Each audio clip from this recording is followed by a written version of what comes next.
Bueno, ¿cómo están chicos? Vamos a dar la clasecita esta de codo, sobre todo imágenes de resonancia magnética y ecografía.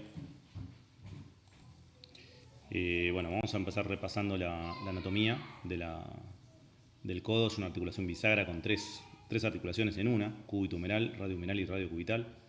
Las articulaciones están envueltas en una sola cápsula, que es importante, y permite movimientos en dos planos: rotación y flexo-extensión. O sea, pronosupinación sería la rotación y flexo-extensión.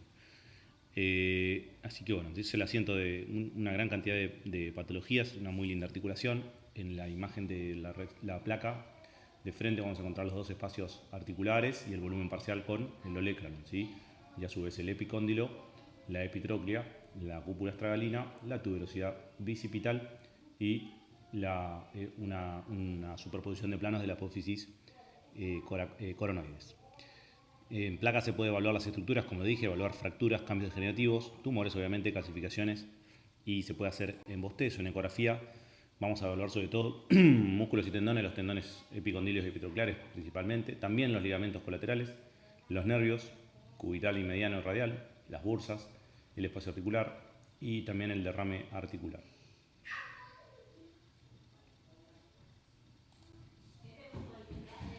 La técnica ecográfica va a ser principalmente los brazos extendidos y en supinación. Vamos a evaluar el tendón largo del bíceps y la inserción del braquial anterior, tanto en el plano longitudinal como en el plano transversal. Y después vamos a evaluar los tendones epicondilios y epitrocleares, tanto en los dos planos, transversal y longitudinal. Y por último, el tendón tricipital.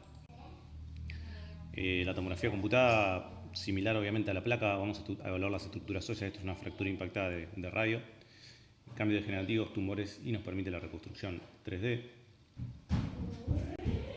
La resonancia magnética, vamos a evaluar las estructuras articulares, el líquido articular, las superficies articulares, el edema óseo, los ligamentos, tendones, músculos y las bursas. Bueno, los planos, vamos a tener los planos coronales, ¿sí?, que se evalúan a partir tanto del axial como del sagital. El coronal oblicuo, que puede servir para la inserción del tendón tanto del braquial anterior como del bíceps. Y los planos sagitales, ¿sí?, obviamente planificados en el axial y en el coronal. Y por último, los planos axiales. En la posición de Haber, ¿sí?, que es esta posición, vamos a tener una rotación, abducción, flexión y supinación, la rotación externa, que nos va a permitir evaluar con más continuidad el tendón largo del bíceps en la inserción del radio, ¿sí? Esta es una ruptura donde vemos la continuidad el tendón distal del bíceps. En este caso tenemos una retracción, en el sagital vemos la retracción con la ruptura de la aponeurosis.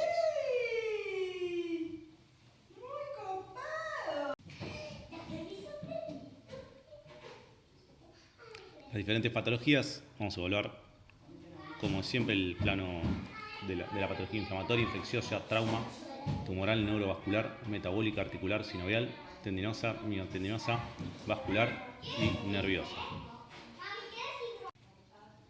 Vamos a empezar con la patología musculotendinosa. Tendinopatías más comunes: la epicondilitis lateral o medial o epicondilitis y epitrocleitis, la tendinosis bicipital, la tendinosis tricipital y las rupturas tendinosas. Vamos a empezar con la epicondilitis lateral, que es la epicondilitis propiamente dicha, es el codo del tenista. Se da por microtrauma crónico en la inserción de los tendones extensores. Hay degeneración mixoide del segundo radial externo en la mayoría de los casos, que es esta imagen acá. Y puede ir a la ruptura, que es esta pequeña imagen blanca que se ve, y al compromiso ligamentario, si se da en las fibras profundas. Entonces fíjense cómo lo vemos en ecografía, toda una alteración de la distribución habitual lineal de los tendones, con cambios heterogéneos, en general es hipoecogénico en la región insercional. Fíjense cómo se ven las áreas isointensas en la resonancia magnética, tanto en el STIR como en el T1.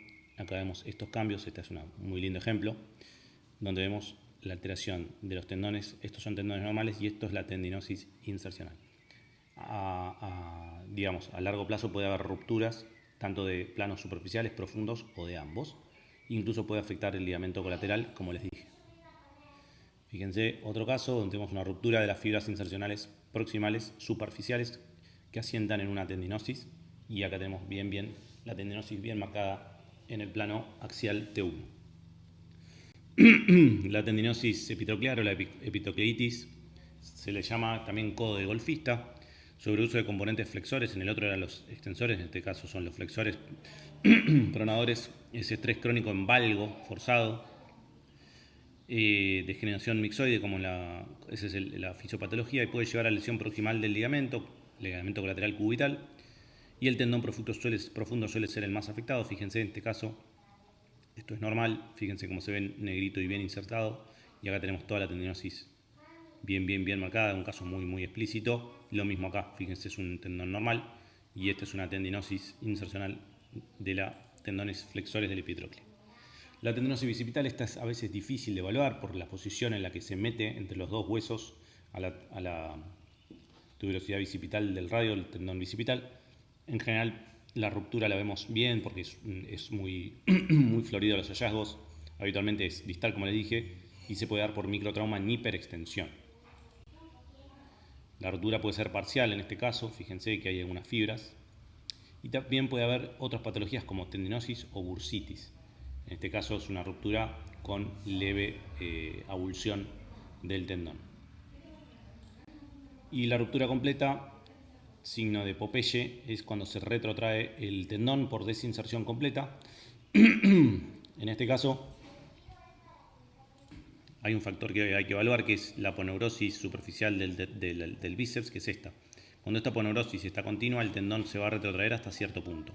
Pero cuando la ruptura es completa y la aponeurosis se rompe completamente, el tendón sí se retira y se retrotrae hasta quizás el tercio distal del brazo. Así que siempre tenemos que evaluar esta zona, la aponeurosis. Si la aponeurosis la vemos continua, lo tenemos que mencionar.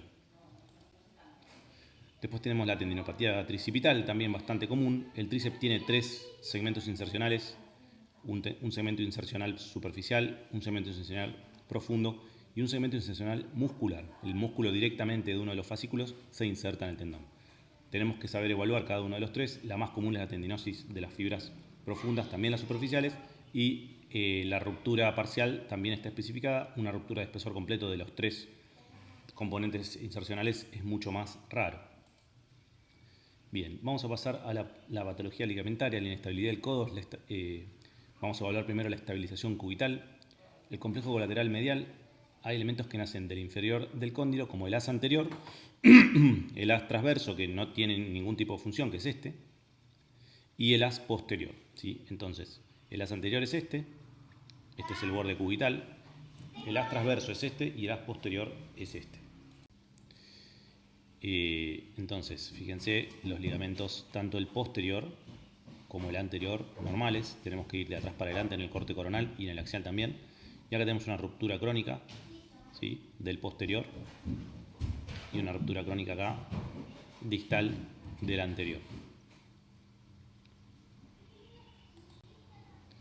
El ligamento colateral radial es más fácil de ver, es uno solo con varios fascículos, pero es uno solo el importante, y genera estabilidad en varo y en movimiento, previene la subluxación rotatoria. Entonces fíjense, este es el tendón epicondil, los tendones epicondilios, y este es el ligamento colateral radial, ¿sí?, en la profundidad de los tendones. Por eso cuando tenemos una lesión importante de los tendones puede generar inestabilidad y puede romper también el ligamento colateral radial. Este es normal, y fíjense acá tenemos una ruptura de espesor completo, no tenemos el ligamento directamente, y acá tenemos una lesión parcial. Fíjense, acá están los tendones, están rotos, y el ligamento colateral también tiene una ruptura en esta zona. Bien, fíjense en este caso, como tenemos una ruptura, el ligamento colateral radial está continuo, y en este caso el ligamento colateral cubital está afectado, ¿sí? También cuando el paciente, a veces que el paciente viene con una flexión forzada porque no puede extender, entonces hay que hacer el estudio de esta manera. Bien, ¿qué genera la inestabilidad crónica? El impingement posterolateral es el más común. Se da una pequeña placa sinovial, es una banda fibromixoide dependiendo de la cápsula entre el radio del húmero, debido al microtrauma crónico en pronosupinación. Fíjense, esta es la pequeña, la plica sinovial posterior, ¿sí? Esto Lu tiene una pequeña plica que le tuvimos hace unos años, así que también pueden pispear el estudio de Lu. Es la típica plica sinovial, ¿sí? La bursitis olecraniana, también muy frecuente, es una efusión de la bursa olecraniana. En general está tabicada y es heterogénea, puede doler mucho, es muy rebelde, con una afectación crónica y a veces puede llegar a sangrar. Cuando se rompe puede haber edema difuso en el tejido celular subcutáneo y se ve a simple vista en el análisis semiológico.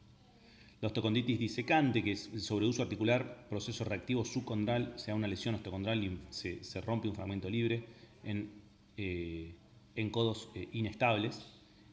Con la placa se puede ver de manera simple. Bien, y después pasamos a la parte de la neuropatía. Una de las más comunes del codo es la neuropatía cubital. Fíjense, este es el nervio cubital, ¿sí? Por detrás y por dentro del canal olecraniano.